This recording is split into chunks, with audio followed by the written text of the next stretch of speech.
Welcome my YouTube channel ভূতের সত্য ঘটনা। আশা করছি আপনারা সবাই ভালো আছেন। আজ আমরা যে গল্পটি শুনতে যাচ্ছি রহস্যের আড়ালে ভয়। আপনারা প্রথম পার্টটি শুনেছেন। আজ আমরা শুনতে যাচ্ছি দ্বিতীয় পার্ট। আশা করছি গল্পটি ভালো লাগবে। চলুন গল্পটি শুরু করা যাক। এখানে কটা প্রশ্ন আছে আমার। কনাথ সেনের কথা শুনে বলতে বলতে থেমে গেল নূপুর। এদিকে কনাথ সেন কথাটা বলেই নূপুরের উত্তরের অপেক্ষায় না থেকে প্রশ্নটা করে ফেলল, তোমার কথা অনুযায়ী স্রাচী 3 তলার বারান্দায় দাঁড়িয়েছিল, তাই তো? হ্যাঁ, স্রাচীদির ঘরটা 3 তলাতেই। ওর ঘরের সাথে লাগোয়া বারান্দাটাতেই দাঁড়িয়েছিল। তোমার ঘরটা কত তলায়? দোতলায়। আসলে আমাদের বাড়ি আর জেঠুমণিদের বাড়ির মাঝে শুধু একটা রাস্তা আছে। ওই রাস্তার দুপাশে ঠিক মুখোমুখি দাঁড়িয়ে আছে আমাদের দুটো বাড়ি। আমাদের বাড়ির সব ঘরগুলোর মধ্যে শুধুমাত্র আমার ঘরটাই রাস্তার দিকে। আমার ঘরের জানলাটা দিয়ে সামনের পুরো রাস্তাটা এবং জেঠুমণিদের বাড়ির সামনেটা দেখা যায়। স্রাচীদির ঘরটা 3 তলার বাঁ দিকে। ওই ঘরের সাথে লাগোয়া বারান্দাটা আমার ঘরের জানলা থেকে স্পষ্ট দেখা যায়। নূপুরের কথা শুনে একটু চিন্তা করে কনাথ সেন আবার প্রশ্ন করল, অত রাতে তুমি স্রাচীকে দেখতে পাচ্ছিলে ভালো করে? হ্যাঁ, তা মোটামুটি পাচ্ছিলাম। তবে চোখের চাউনি, মুখের ভাব এগুলো হয়তো সেভাবে দেখতে পাচ্ছিলাম না, কিন্তু বাকি সবকিছুই স্পষ্ট ছিল। আসলে জেঠুমনির বাড়ির বিরাট ফাটকে লাগানো দুটো বেশ বড় আকারের আলো আর রাস্তার আলো দেখতে বেশ সাহায্য করছিল আমাকে। ঠিক আছে, বুঝতে পেরেছি। আপাততর মতো আর কোনো প্রশ্ন নেই। তুমি এরপর কি হয়েছিল সেটা বলো। কনাথ সেনের কথা শেষ হতেই আবার বলতে শুরু করল নূপুর, সেই সময় আমি স্রাচীদির দিকে একভাবে লক্ষ্য রেখে দাঁড়িয়েছিলাম জানলাটাতে। কেন জানি না বারবার আমার মন বলছিল যে কিছু একটা যেন ঘটবে এক্ষুনি। আর হয়েছিল তাই। প্রায় মিনিট 5 পরে আচমকাই স্রাচীদি বারান্দার রেলিংটার ওপর পেটের চাপ দিয়ে ঝুঁকে পড়েছিল রাস্তার দিকে। দেখেই আমি আঁতকে উঠেছিলাম। প্রথমে আমার মনে হয়েছিল যে টাল সামলাতে না পেরে বা কোনো রকম অসুস্থতার জন্যে হয়তো ওরকমভাবে রেলিংয়ের ওপর ঝুঁকে পড়েছে স্রাচীদি। আমি সেই সময় এতটাই ভয় পেয়ে গিয়েছিলাম যে আমার গলা দিয়ে আওয়াজটুকুও পর্যন্ত বেরোচ্ছিল না। তাই অসহায়ের মতো শুধু শক্ত করে জানলার গ্রিলটাকে চেপে ধরে দাঁড়িয়েছিলাম আমি। কিন্তু এরপর আমি যা দেখেছিলাম তাতে আমার চিন্তা ভাবনা সম্পূর্ণ বদলে গিয়েছিল। এখনো ভাবলেই আমার গায়ে কাঁটা দেয়। বলতে বলতে থেমে গেল নূপুর। নূপুরকে চুপ করে যেতে দেখে কনাথ সেনও কিছু না বলে ধৈর্য ধরে বসে রইল। নূপুরকে উত্ত্যক্ত না করে চুপচাপ অপেক্ষা করতে শুরু করল সে। শচীন আর অরণ্য বসে রইল চুপচাপ। তবে মিনিট 2-3 মধ্যেই নিজেকে খানিকটা সামলে নিয়ে আবার বলতে শুরু করল নূপুর, স্রাচীদিকে বারান্দার রেলিংয়ের ওপর ওভাবে ঝুঁকে পড়তে দেখে সেই সময় আপ্রাণ চেষ্টা করেছিলাম আমি যাতে চিৎকার করে স্রাচীদিকে সাবধান করতে পারি। ভেবেছিলাম যে আমার চিৎকারে যদি আরও কিছুজনের ঘুম ভেঙে যায় তাহলে হয়তো একটা সুরাহা হতে পারে। কিন্তু সেই সময় অনেক চেষ্টা করেও আমি কিছুতেই চেঁচাতে পারিনি। আমার গলার কাছে যেন একটা দলা আটকে গিয়েছিল। ভীষণ রকম অসহায় লেগেছিল আমার সেই সময়। নিজের সাথে আপ্রাণ লড়ে যেতে থেকেছিলাম আমি। আর সেই লড়তে লড়তেই হঠাৎ আবার একটা গতিবিধি লক্ষ্য করেছিলাম আমি স্রাচীদির মধ্যে। এবং সেটা দেখেই আমার ধারণা বদলে গিয়েছিল। দেখেছিলাম আমি যে স্রাচীদি তার একটা পাকে আস্তে আস্তে তুলে দিয়েছিল বারান্দার রেলিংটার ওপরে। তারপর আরও খানিকটা ঝুঁকে পড়েছিল সে রাস্তার দিকে। দেখে ধড়ফড় করে উঠেছিল আমার বুকটা।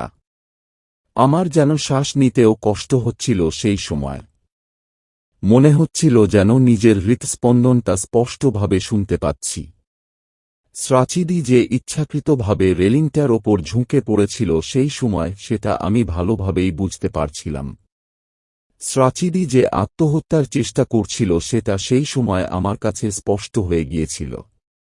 আমি কখনো কল্পনাও করতে পারিনি যে স্রাচীদি এরকম একটা পদক্ষেপও নিতে পারে। এদিকে স্রাচিদি একটু একটু করে ঝুঁকে পড়ছিল রাস্তার দিকে। বুঝতে আমার অসুবিধে হচ্ছিল না সেই সময় যে আর কয়েকটা মুহূর্ত ব্যাস, তারপরেই স্রাচিদির শরীরটা গিয়ে পড়বে সামনের রাস্তাটার ওপর। ব্যাপারটা আমার মাথার মধ্যে পাক খেতেই সব জোর লাগিয়ে শেষ চেষ্টা করেছিলাম চিৎকারটা যাতে বেরোয় গলা দিয়ে। আর আমার চেষ্টা বিফলে যায়নি সেদিন। স্রাচিদির নাম ধরে আমার করা চিৎকারটা ছড়িয়ে পড়েছিল বেশ অনেক দূর অবধি। কথা থামিয়ে জোরে জোরে বার কয়েক শ্বাস নীল নূপুর। কনাদ সেন ভালোই বুঝতে পারছিল নূপুরের অবস্থা, তাই সামনের বড় টেবিলটাতে রাখা জলের গ্লাসটা এগিয়ে দিল ওর দিকে। নূপুর কোনো রকম বাক্য ব্যয় না করে চটপট জলের গ্লাসটা তুলে নিয়ে এক নিঃশ্বাসে শেষ করে রাখল ওটাকে টেবিলের ওপরে। তারপর একটু ধাতস্থ হয়ে নিয়ে আবার বলতে শুরু করল, সেই রাতে আমার চিৎকার ছড়িয়ে পড়তেই স্রাচিদি ঝুঁকে পড়া অবস্থা থেকে সোজা হয়ে দাঁড়িয়েছিল, আর সাথে সাথেই কুকুরগুলো ওখান থেকে দৌড় লাগিয়েছিল। এরপর মিনিট 2-3 যেতে না যেতেই আশেপাশের 2-4টে বাড়িতে আলো জ্বলে উঠেছিল। সেই দেখে স্রাচিদি দৌড়ে ঢুকে গিয়েছিল ওর ঘরের ভেতরে। ওকে ঘরে ঢুকে যেতে দেখে আমিও ধরে প্রাণ ফিরে পেয়েছিলাম। এদিকে স্রাচিদির ঘরে ঢুকে যাওয়ার পরই আশেপাশের 1-8টা বাড়ির জানলা খুলে যেতে শুরু করেছিল। আমি বুঝতে পেরেছিলাম যে এর পরেও যদি আমি জানলায় দাঁড়িয়ে থেকেছি তাহলে আমাকে বেশ কিছু অস্বস্তিকর প্রশ্নের মুখোমুখি হতে হবে। তাই অস্বস্তিকর পরিস্থিতিকে এড়াতে এরপর আমিও চটপট সরে এসেছিলাম জানলা থেকে। তারপর দ্রুত হাতে বন্ধ করে দিয়েছিলাম জানলার কপাট দুটোকে। জানলার কপাট বন্ধ করতেই দেখেছিলাম যে ঘরে আলো জ্বলছে। বুঝতে পেরেছিলাম যে কারেন্ট চলে এসেছিল, কিন্তু প্রচণ্ড আতঙ্কের মধ্যে থাকার কারণে সেটা খেয়ালই করতে পারিনি আমি। যা হোক, এরপর সারাটা রাত আমি আর 2 চোখের পাতা এক করতে পারিনি। কি হতে পারত সেটা ভেবে ঠায় জেগে বসে থেকেছিলাম সারা রাতটা আমি। আবার একটা প্রশ্ন করব এখানে, সেটা হলো তুমি যখন চিৎকার করেছিলে স্রাচির নাম ধরে তখন তোমার বাড়ির কেউ শুনতে পায়নি? মানে তোমার মা, দাদা বা তোমার কাকামণি? কনাদ সেনের প্রশ্নের উত্তরটা যেন তৈরি ছিল নূপুরের কাছে। তাই প্রশ্নটা শুনেই বলে উঠল নূপুর, আমার মা ঘুমের ওষুধ খায়, তাই তার শুনতে না পাওয়াটা খুবই স্বাভাবিক। আর আমার দাদার ঘরটা আমাদের বাড়ির একেবারে পেছন দিকে, তাই হয়তো দাদা শুনতে পায়নি।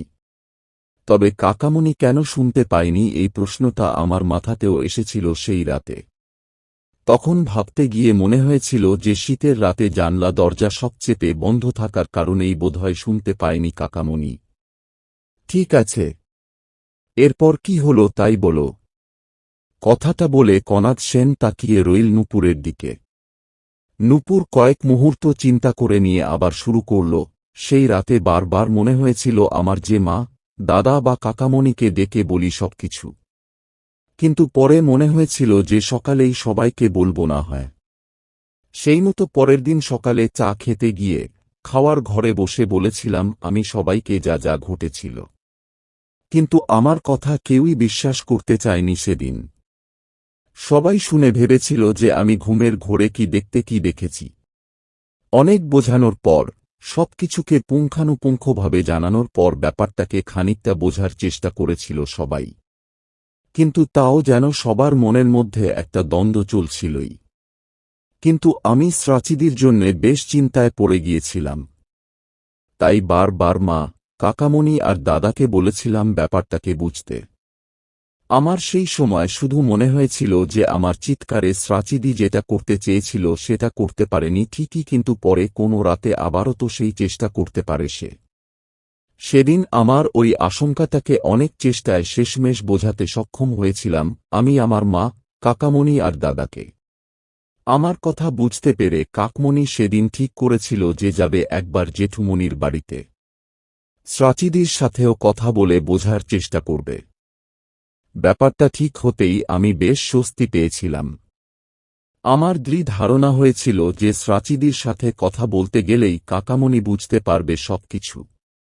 যা হোক, মঙ্গলবার বিকালের দিকে কাকামণি গিয়েছিল জেঠুমণির বাড়িতে। তারপর প্রায় ঘণ্টা খানেক ওখানে কাটিয়ে ফিরে এসেছিল। আর কাকামণির ফিরে আসার পরই জানতে পেরেছিলাম যে জেঠুমণিদের বাড়িতে সবকিছুই স্বাভাবিক আছে। স্রাচিদিকে দেখেও কাকামণির কোনোরকম অস্বাভাবিক লাগেনি। তাই কাকামণি আমার কাছ থেকে শোনা কথা আর পারেনি সেখানে। কাকামণির কথা শুনে বেশ অবাক লেগেছিল আমার। এদিকে মা, দাদা আর কাকামণির মধ্যে একটা ধারণার সৃষ্টি হয়েছিল যে আমি ঘুমের ঘোরে ভুল দেখেছি। যা হোক, এরপর আমি চুপচাপই হয়ে গিয়েছিলাম। কেমন যেন নিজের প্রতি সন্দেহ হতে শুরু করে দিয়েছিল আমার সেই সময়। এদিকে সেইদিন মধ্যরাতে আবার একই কাণ্ড ঘটেছিল। কুকুরের করুণ চিৎকারে ঘুম ভেঙে গিয়েছিল আমার। আর ঘুম ভাঙতেই ঘরের আলো না জ্বেলে গিয়ে দাঁড়িয়েছিলাম আমি জানলাটার কাছে। তারপর তড়িৎ গতিতে জানলার কপাট দুটোকে খুলে তাকিয়েছিলাম জেঠুমণিদের 3 তলার বারান্দাটার দিকে। সাথে সাথে দেখতে পেয়েছিলাম আমি স্রাচিদিকে।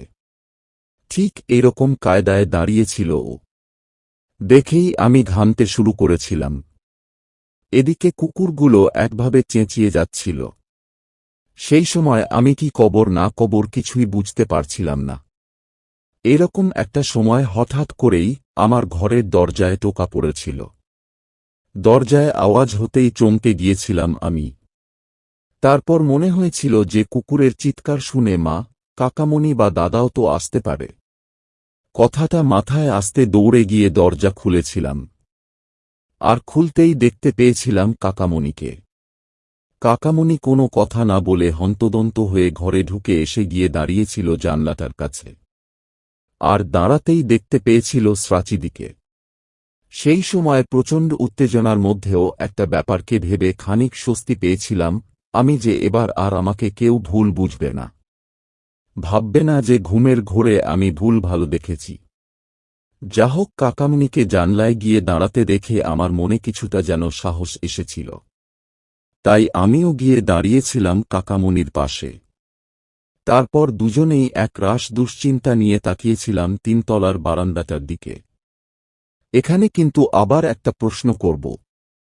কনাদ সেনের কথা শুনে নূপুর বলা বন্ধ করে কৌতূহলী হয়ে তাকাল তার দিকে। নূপুরকে তাকাতে দেখেই প্রশ্ন করল, কনাদ সেন, তুমি দুদিন ধরে দেখছিলে যে কুকুরগুলো করুণ সুরে চেঁচাচ্ছিল। এতে তোমার অবাক লাগেনি? মানে তোমার কখনো মনে হয়নি যে স্রাচীর এই আত্মহত্যার চেষ্টার সাথে কুকুরগুলোর করুণভাবে চেঁচানোর কি সম্পর্ক আছে? কনাদ সেনের প্রশ্ন শুনে নূপুর শচীনের দিকে একবার তাকিয়ে নিয়ে বলতে শুরু করল, কথাটা কাকামণির মাথায় এসেছিল এবং এই নিয়ে আমরা আলোচনাও করেছিলাম, কিন্তু এর কোনো যুক্তিযুক্ত কারণ আমরা তখন খুঁজে পাইনি। যদিও পরে একটা অন্য কথা মাথায় এসেছিল আমাদের, সেটা বলবো আপনাকে। তবে পরপর এগোচ্ছি তো, তাই এখন বললে সবকিছু গোলমাল হয়ে যেতে পারে। বেশ, তুমি পরপরই বলো, এতে আমার সুবিধেই হবে। কনাদ সেনের কথা শেষ হতেই নূপুর আবার ফিরে গেল সেখানে যেখানে শেষ করেছিল সে। তারপর নিজের বলা কথাগুলোকে মনের মধ্যে একবার আউড়ে নিয়ে বলতে শুরু করল। ওর পর থেকে জানলায় দাঁড়িয়ে আমি আর কাকামণি এক দৃষ্টে তাকিয়ে থেকেছিলাম স্রাচিদির দিকে। স্রাচিদি প্রায় 10-12 মিনিট একইভাবে দাঁড়িয়ে থেকেছিল বারান্দাটাতে। ঘড়িতে তখন রাত প্রায় 2:30-3টে হবে। বেশ ভালোই হাওয়া চলছিল বাইরেটাতে। আর সেই হিমেল হাওয়াকে উপেক্ষা করে একভাবে দাঁড়িয়েছিল স্রাচিদি বারান্দাটাতে। এদিকে কাকামণি আর আমিও চুপচাপ ওইদিকে তাকিয়েই দাঁড়িয়ে থেকেছিলাম। এইভাবে চলতে চলতে একসময় হঠাৎ করেই স্রাচিদি আবার বারান্দার রেলিংটার ওপর পেটের ভর দিয়ে ঝুঁকে পড়েছিল রাস্তার দিকে। আর ওর প্রায় সাথে সাথেই রেলিংয়ের ওপর তুলে দিয়েছিল ও নিজের একটা পাকে। আমি আর কাকামণি এরপর আর দেরি করিনি। একসাথে চেঁচিয়ে উঠেছিলাম স্রাচিদির নাম ধরে। সাথে সাথে সোজা হয়ে দাঁড়িয়েছিল স্রাচিদি। সেই সময় আমি আর কাকামণি যেন দেখতে পেয়েছিলাম আরও একজনকে ওই বারান্দাটায়। একটা আবছা অবয়ব যেন। এদিকে আমাদের চিৎকারের পর এই দিন ঘরে না ঢুকে একভাবে বারান্দাটায় দাঁড়িয়ে থেকেছিল স্রাচিদি। আর ওর পাশে দাঁড়িয়ে থেকেছিল একজন, যার আবছা একটা ছায়া ছাড়া আমরা কিছুই দেখতে পাচ্ছিলাম না। এর মাঝে এক আধটা বাড়ির আলো জ্বলে উঠতে শুরু করেছিল। একটা করে জানলাও খুলতে শুরু করেছিল। কিন্তু স্রাচিদি বারান্দাটায় দাঁড়িয়েই থেকেছিল একভাবে। ওকে ওভাবে দাঁড়িয়ে থাকতে দেখে আমরাও জানলা বন্ধ করে সরে আসতে পারিনি। এইসবের মাঝে আমি আর কাকামণি আপ্রাণ চেষ্টা চালিয়ে যেতে থেকেছিলাম বোঝার যে স্রাচিদির পাশে কে দাঁড়িয়ে আছে। এমনিতে ওদের বাড়িতে রাতে জেঠুমণি, মণিমা আর স্রাচিদি ছাড়া আর কেউ থাকে না। দিনের বেলায় ৩-৪ জন কাজের মেয়ে, ড্রাইভার, মালি, দারোয়ান, কম্পাউন্ডার সবাই আসে ঠিকই, কিন্তু তারা সবাই রাত ৮টার মধ্যেই চলে যায় যে যার বাড়িতে। তাই আমি আর কাকামণি কিছুতেই বুঝে উঠতে পারছিলাম না যে কে দাঁড়িয়ে থাকতে পারে স্রাচিদির পাশে। তার ওপর প্রশ্ন এটাও মনের মধ্যে ঘুরপাক খাচ্ছিল যে স্রাচিদিকে বারান্দার রেলিং থেকে রাস্তার দিকে ঝুঁকে পড়তে দেখেও সে চুপচাপ দাঁড়িয়েছিল কেন। এদিকে আমাদের মাথায় যখন এরকম অনেক কথাই আনাগোনা করছিল, তখন আচমকাই স্রাচিদিকে দেখেছিলাম যে ও হাঁটা দিয়েছিল ঘরের দিকে। স্রাচিদি ঘরে চলে যেতেই আমরা লক্ষ্য করেছিলাম যে আরও একজন যাকে দেখতে পাচ্ছিলাম আমরা স্রাচিদির পাশে, সেও যেন কোথাও উধাও হয়ে গিয়েছিল। এরপর আমি আর কাকামণিও জানলার কপাট বন্ধ করে সরে এসেছিলাম। তারপর সোজা গিয়ে ঘুম থেকে তুলেছিলাম দাদাকে। দাদা আমার আর কাকামণির কাছ থেকে সবকিছু শুনে খুব অবাক হয়ে গিয়েছিল, কিন্তু অবিশ্বাস করার আর কোনো উপায়ও ছিল না দাদার কাছে। সেই দিন শেষ রাতে দাদার ঘরে আলোচনা চলাকালীন কাকামণি কিছু প্রশ্ন রেখেছিল আমাদের সামনে। যেমন কুকুরগুলো কেন করুণভাবে কাঁদছিল, স্রাচিদির আত্মহত্যার সাথে ওদের কিসের সম্পর্ক, স্রাচিদির সাথে বারান্দায় কে ছিল, কেন স্রাচিদি ৩ তলার বারান্দাটা থেকে লাফিয়ে আত্মহত্যা করার চেষ্টা করছিল। আসলে জেঠুমণিদের বাড়িটা ৪ তলা অবধি, আর ৫ তলায় আছে শুধু ছাদ। তাই কাকামণি যেটা বলতে চেয়েছিল সেদিন সেটা হল স্রাচিদি ৫ তলার ছাদ থেকে লাফানোর চেষ্টা না করে ৩ তলার বারান্দা থেকে ঝাঁপ দেওয়ার চেষ্টা কেন করছিল। কাকামণির প্রশ্নগুলো শোনার পর দাদা যে উত্তরগুলো সেদিন দিয়েছিল সেগুলো কিছুটা হলেও আমাদের মনকে যেন শান্ত করেছিল। যেমন স্রাচিদির সাথে বারান্দায় কে ছিল, এই প্রশ্নটার উত্তরে দাদা বলেছিল যে হতে পারে রাস্তার আলো আর ওদের ফাটকের আলো মিলে এমনভাবে পড়েছিল স্রাচিদির ওপরে যে ওর ছায়াটাকেই অন্য আরেকজন বলে মনে হচ্ছিল আমাদের, এবং সেই কারণেই স্রাচিদি যখন ঘরে চলে গিয়েছিল তখন বারান্দায় আর কাউকে খুঁজে পাওয়া যায়নি। দাদার কথা শুনে আমার আর কাকামণির বেশ যুক্তিসঙ্গত বলে মনে হয়েছিল সেদিন। এছাড়া দাদা আরেকটা যে প্রশ্নের উত্তর দিয়েছিল সেটা হল কেন স্রাচিদি ৫ তলার ছাদ থেকে ঝাঁপানোর চেষ্টা না করে ৩ তলার বারান্দা থেকে লাফ দেওয়ার চেষ্টা করছিল। এর কারণ হিসেবে দাদা তুলে ধরেছিল স্রাচিদির নেশাকে। স্রাচি কি নেশা করে, কনাদ সেনের প্রশ্ন শুনে বলতে বলতে চুপ করে গেল নূপুর। তারপর তাকাল শচীনের দিকে, কিন্তু শচীন কিছু বলার আগেই অরণ্য বলতে শুরু করল, স্রাচিদি আজ প্রায় বছর খানেক হতে চলল জড়িয়ে পড়েছে একটা বাজে দলের সাথে। অবশ্য ওই দলটাতে স্রাচিদিকে নিয়ে গিয়েছিল সবুজদাই। ৭-৮ জনের এই দলটার মাদক দ্রব্যের প্রতি প্রবল আসক্তি। ওই দলে গিয়ে স্রাচিদিও ঠিক ওদের মতনই হয়ে গেছে। আমরা কেউই জানতে পারিনি শুরুতে। ব্যাপারটা ধরা দিয়েছিল মাস ৫ আগে। ব্যাপারটা জানাজানি হতেই জেঠুমণি সবুজদাকে ডেকে ভীষণ রকম বকাঝকা করেছিল। সেই থেকে সবুজদাকে আর কখনো দেখিনি জেঠুমণির বাড়িতে আসতে। কিন্তু স্রাচিদি ঠিক কোনো না কোনোভাবে জোগাড় করে নিতে থেকেছে তার প্রয়োজনের জিনিসটাকে। শুরু হয়েছিল ছোট খাটো নেশা থেকে আর এখন সেটা পৌঁছেছে চরমে। এই নেশার সাথে জড়িয়ে পড়ার পর স্রাচিদির মধ্যে বেশ কিছু পরিবর্তনও এসেছে। যেমন কথায় কথায় রাগ, প্রচণ্ড জেদ। আজ জেঠুমণি আর মণিমার আওতার সম্পূর্ণ বাইরে চলে গেছে। স্রাচিদি। অরণ্য চুপ করতেই বলতে শুরু করল, নূপুর, দাদা সেদিন এই কারণটাকেই তুলে ধরেছিল কাকামণির ওই প্রশ্নটার উত্তরে। বলেছিল যে স্রাচিদি নেশার ঘোরে কি করছে না করছে সেটা হয়তো ঠিকঠাক বুঝতেই পারছিল না। না হলে আত্মহত্যা করার জন্যে কেউ ৩ তলার বারান্দাকে বেছে নেয় না। দাদার এই কথাটাও আমার আর কাকামণির যুক্তিসম্মত বলেই মনে হয়েছিল। কিন্তু কুকুরগুলো ঠিক ওই সময় কেন কাঁদছিল বা আত্মহত্যার সাথে ওদের কি সম্পর্ক, এই প্রশ্নগুলোর কোনো রকম উত্তর দিতে পারেনি দাদা। শুধু কাকতালীয় বলেই ছেড়ে দিয়েছিল। কিন্তু আমার আর কাকামণির মন মানতে চায়নি। যা হোক, সেই শেষ রাতের আলোচনায় ঠিক করেছিলাম আমরা যে পরের দিন সকালে কাকামণি আর আমি যাব জেঠুমণিদের বাড়িতে, এবং প্রথম দিন আমি যা দেখেছি আর দ্বিতীয় দিন আমি আর কাকামণি মিলে যা দেখেছি সবকিছু বলব খুলে। না হলে অঘটনটা একদিন হয়তো ঘটেই যাবে। হয়তো স্রাচিদি নেশার ঘোরেই করছিল সবকিছু, কিন্তু এর জেরে বিরাট এক দুর্ঘটনা হয়তো ঘটেই যাবে।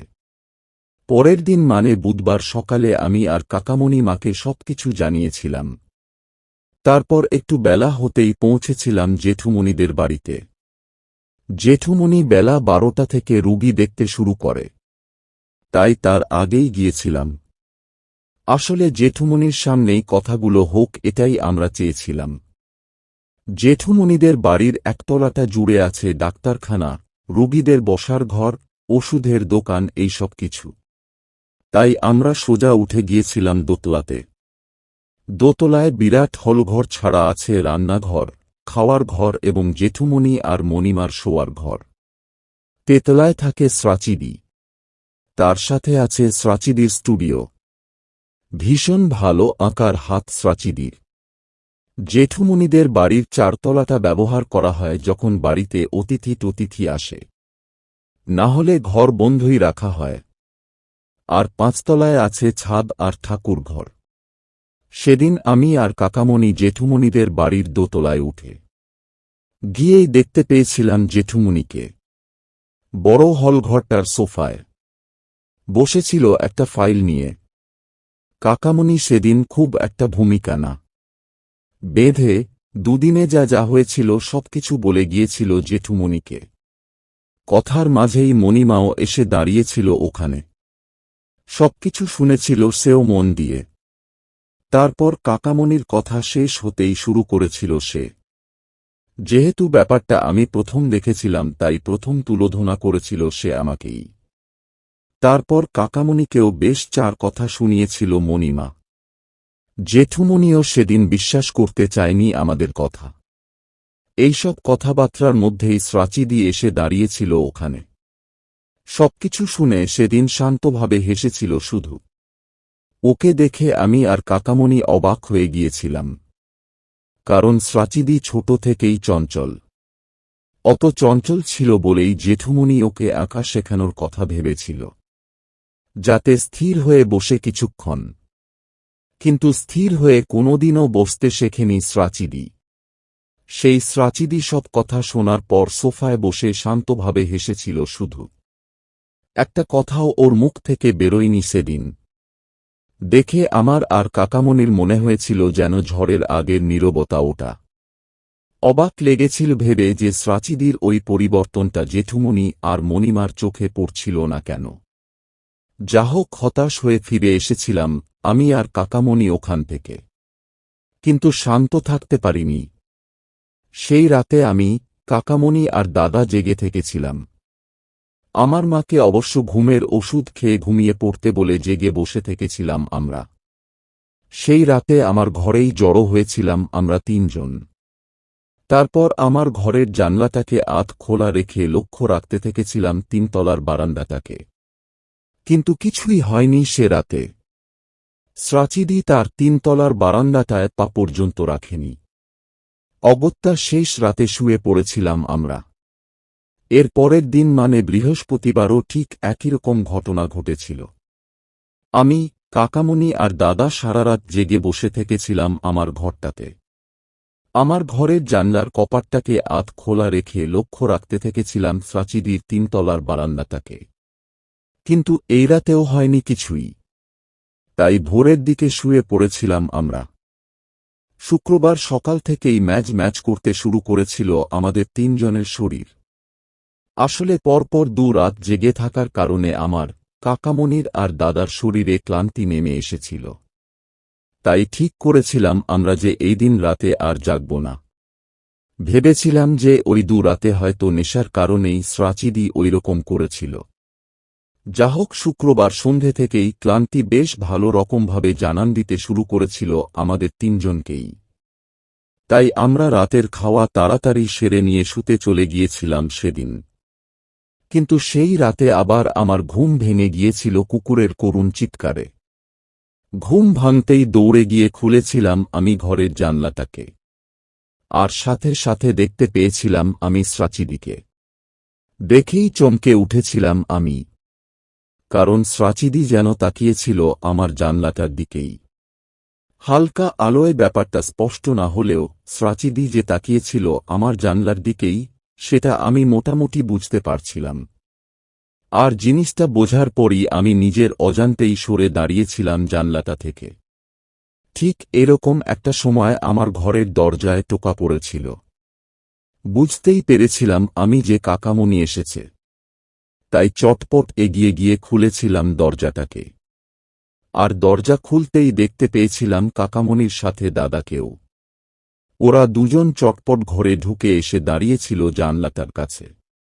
কিন্তু আমার জানলাটার কাছে দাঁড়াতে কেমন যেন ভয় ভয় করেছিল, তাই চুপচাপ গিয়ে দাঁড়িয়েছিলাম ওদের পেছনটাতেই। এদিকে জানলা দিয়ে দৃশ্যটাকে দেখার পরই কাকামণি আর দাদা ঠিক করে ফেলেছিল যে তক্ষুনি যাবে জেঠুমণিদের বাড়িতে। ওদের কথা শুনে আমিও মত দিয়েছিলাম।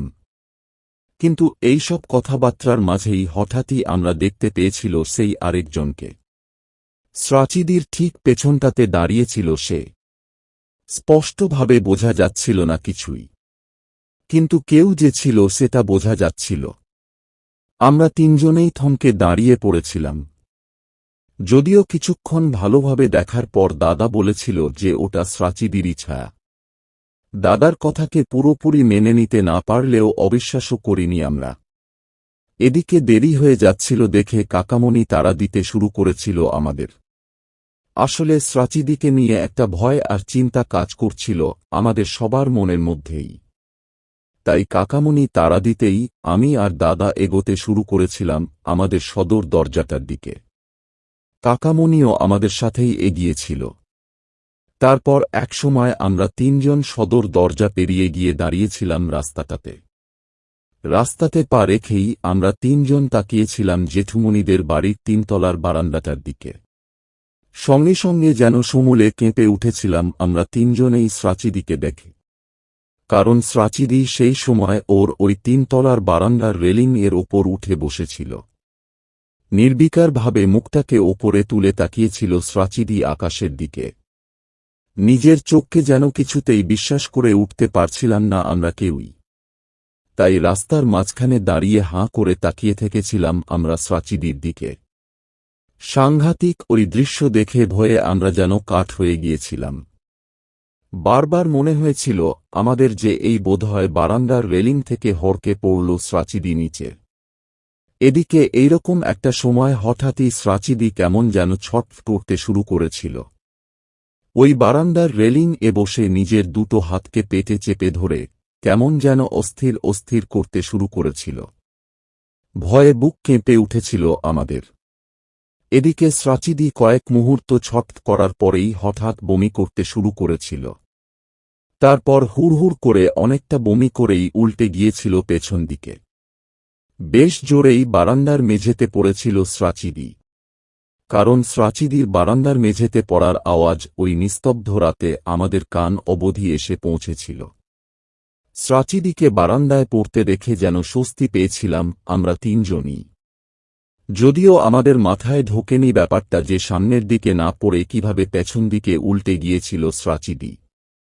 তবে বারান্দার মেঝেতে পড়ার পর স্রাচিদি ঠিক কি করেছিল সেটা নিচের রাস্তা থেকে আমাদের পক্ষে দেখা সম্ভব হয়নি। তাই আমরা চটপট এগোতে শুরু করেছিলাম জেঠুমণির বাড়ির দিকে। কিন্তু সেই সময় দাদা হঠাৎই আমাদের দাঁড়াতে বলে এগোতে শুরু করেছিল যেখানে বমিটা পড়েছিল সেই দিকে। দাদাকে ওভাবে এগোতে দেখে আমি আর কাকামণি অবাক হয়ে গিয়েছিলাম। তাই কয়েক মুহূর্ত চুপ করে দাঁড়িয়ে থেকে আমরাও দাদার পেছনে এগোতে শুরু করেছিলাম। কয়েক পা চলার পরই পৌঁছে গিয়েছিলাম আমরা জায়গাটাতে। আর ওখানে পৌঁছেই দাদা আমায় বলেছিল যে বাড়ি থেকে গিয়ে টর্চটাকে নিয়ে আসতে। দাদার আদেশ পেয়েই দৌড়েছিলাম আমি বাড়ির দিকে। তারপর কিছুক্ষণের মধ্যেই টর্চ নিয়ে গিয়ে হাজির হয়েছিলাম ওখানে। সেই হাই পাওয়ার টর্চের আলো যখন ফেলেছিল দাদা ওই বমিটার ওপর, তখন চমকে উঠেছিলাম আমরা, কারণ জায়গাটায় বেশ খানিকটা রক্ত ছড়িয়ে পড়েছিল। শুধু দেখেই যেন কেমন শিরশির করে উঠেছিল আমার ভেতরটা। এদিকে ওটা দেখার পরই কাকামণি আমাদের তাড়া দিয়ে এগোতে শুরু করেছিল জেঠুমণির বাড়ির দিকে। কাকামণিকে এগোতে দেখে আমি আর দাদাও এগোতে শুরু করেছিলাম। সেই সময় হঠাৎই আমার মনে হয়েছিল ওই কুকুরগুলোর কথা। প্রতিবারই যাদের করুণ চিৎকারে ঘুম ভেঙে যেত আমার। ওদের খোঁজে তাকিয়েছিলাম আমি রাস্তার দুদিকে যতখানি অবধি চোখ যায় আমার, কিন্তু কখন যে ওরা চলে গিয়েছিল ওখান থেকে জানতেও পারিনি আমি। এদিকে জেঠুমণির বাড়ির সামনে পৌঁছেই কাকামণি হাত রেখেছিল জেঠুমণিদের বিরাট ফাটফটার এক পাশে লাগালো কলিং বেলের সুইচটাতে। বেশ কয়েকবার বেলটাকে বাজানোর পর ঘুম চোখে দোতলোর বারান্দায় এসে দাঁড়িয়েছিল জেঠুমণি। প্রথমে ভেবেছিল জেঠুমণি যে বোধহয় রুগী নিয়ে এসেছে কেউ, কিন্তু আমাদের তিনজনকে ফাটকটার পাশে দাঁড়িয়ে থাকতে দেখে হু হু নেমে এসেছিল নিচে। তারপর ফাটকটাকে খুলেই জানতে চেয়েছিল এত রাতে আসার কারণ। এদিকে জেঠুমণিকে তাড়াহুড়ো করে নিচে নেমে আসতে দেখে মণিমাও নেমে এসেছিল নিচে। যদিও মণিমাকে দেখে এইসব কথা বলতে একটু আড়ষ্ট বোধ করেছিল কাকামণি, কিন্তু সময়ের মর্ম বুঝে নিজের আড়ষ্টতাকে ঝেড়ে ফেলে দিয়ে ওই ফাটকেই দাঁড়িয়ে সবকিছু বলে গিয়েছিল কাকামণি। শুনে খানিক অবাক হয়ে তাকিয়েছিল জেঠুমণি আমাদের দিকে। তারপর রক্তটাকে দেখার জন্যে এগিয়েছিল আমাদের সাথে। কয়েক পা এগিয়েই আমরা সবাই আবার গিয়ে দাঁড়িয়েছিলাম ওই জায়গাটাতে। এদিকে আমাদের সবাইকে এগোতে দেখে মণিমাও এসেছিল আমাদের পেছনে, কিন্তু হাই পাওয়ারের টর্চের আলোয় রাস্তায় ছড়িয়ে থাকা রক্তটাকে দেখেই মণিমা সেদিন আবার কাঠগোড়ায় দাঁড় করিয়েছিল আমাদেরকে। বলেছিল যে যা সব হচ্ছে সব নাকি স্রাচিদির নামে কুৎসা রটানোর জন্যেই করা হচ্ছে। ওদের শ্রীবৃদ্ধি নাকি সহ্য করতে না পেরে আমরাই করছি এইসব। কিন্তু এইসব কথাবার্তার মাঝেই ঘটে গিয়েছিল আবার একটা ঘটনা। জেঠুমণি রাস্তায় ছড়িয়ে থাকা রক্তটাকে দেখতে দেখতে হঠাৎই চোখ তুলে তাকিয়েছিল স্রাচিদির তিনতলার বারান্দাটার দিকে, আর তখনই দেখতে পেয়েছিল স্রাচিদিকে। স্রাচিদিকে দেখতে পেয়েই ভালো করে তাকিয়েছিল জেঠুমণি ওর দিকে। জেঠুমণিকে ওভাবে ওপরের দিকে তাকিয়ে থাকতে দেখে আমাদের সবার চোখ চলে গিয়েছিল তিনতলার বারান্দাটার দিকে। সঙ্গে সঙ্গে দেখতে পেয়েছিলাম আমরা স্রাচিদিকে বারান্দাটা থেকে ঝুঁকে পড়ে দেখছিল আমাদের। স্রাচিদিকে দেখেই মণিমার কথা বন্ধ হয়ে গিয়েছিল। যখন এইরকম ঠিক অবস্থা তখন আচমকাই বারান্দার রেলিংয়ের ওপর আবার পেটের চাপ দিয়ে স্রাচিদি ঝুঁকে পড়েছিল রাস্তার দিকে। দেখে ধরফর করে উঠেছিল আমাদের বুক, কিন্তু কেউ কিছু ভেবে ওঠার আগেই স্রাচিদি একটু একটু করে ঝুঁকতে শুরু করেছিল রাস্তার দিকে। অবস্থা বুঝতে পেরে কাকামণি আর দাদা স্রাচিদির নাম ধরে চেঁচিয়ে উঠেছিল। সাথে সাথে স্রাচিদির মুখ থেকে বেশ কিছুটা রক্ত বেরিয়ে এসে পড়েছিল আমাদের পাশটাতে। আর তারপরেই প্রতিবারের মতো স্রাচিদি সোজা হয়ে দাঁড়িয়ে সরে গিয়েছিল রেলিংয়ের পাশ থেকে। স্রাচিদিকে বারান্দার রেলিংয়ের পাশ থেকে সরে যেতে দেখেই আমাদের যেন ঘাম দিয়ে জ্বর ছেড়েছিল। আর তারপরেই আমরা আবার টর্চের আলো ফেলেছিলাম সদ্য পড়া রক্তটার ওপর। এবারও শিরশির করে উঠেছিল আমার ভেতরটা।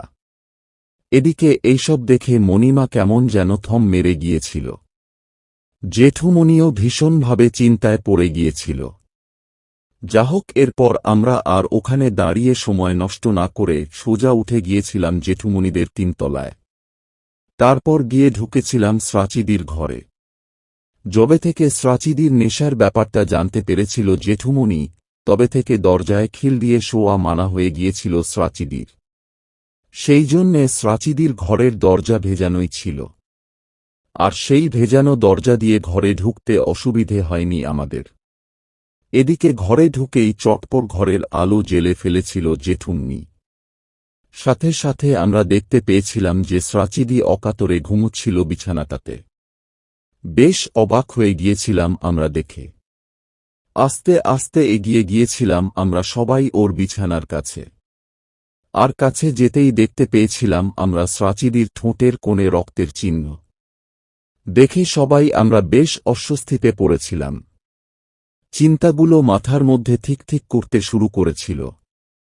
কিন্তু সব চিন্তাগুলোকে ছাপিয়ে যে কথাটা সবথেকে বেশি অবাক করেছিল আমাদের সেটা ছিল এত কম সময়ের মধ্যে প্রাচীরই কিভাবে ঘুমিয়ে পড়েছিল।